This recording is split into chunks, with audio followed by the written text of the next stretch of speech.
afternoon, a peaceful protest after the arrest of a union leader, but the city is bracing for nightfall. It was a far different scene over the weekend. Protesters setting up fireworks right there, police officers right nearby.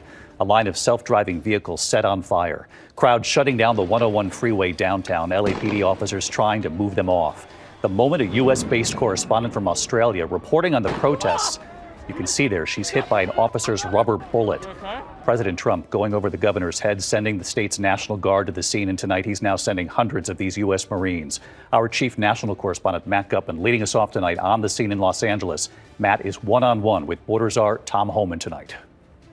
Tonight, 700 Marines are on their way to the streets of Los Angeles to assist the National Guard and law enforcement tamp down violent clashes with protesters angry over the Trump administration's immigration policies and arrests. Over the past 72 hours, pockets of LA descending into chaos. Protesters setting cars on fire, dumping bikes and scooters on police cruisers on the highway.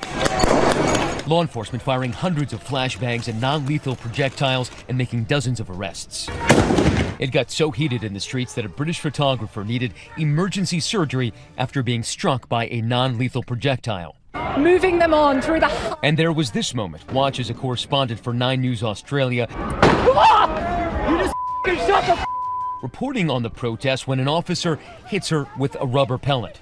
And tonight, an escalating war of words between California Governor Gavin Newsom and Donald Trump. Newsom suing the president for creating the conditions for this chaos when he sidestepped California officials to deploy thousands of National Guard troops. Are you going to deploy Marines in California? We hope to have the support of Gavin because Gavin's the big beneficiary as we straighten out his problems. I mean, his state is a mess. Newsom then slammed by Trump and Border Czar Tom Homan for his response to the unrest. Homan initially suggesting the governor should be arrested, something Trump seemed to support just hours ago. I would do it if I were Tom. I think it's great.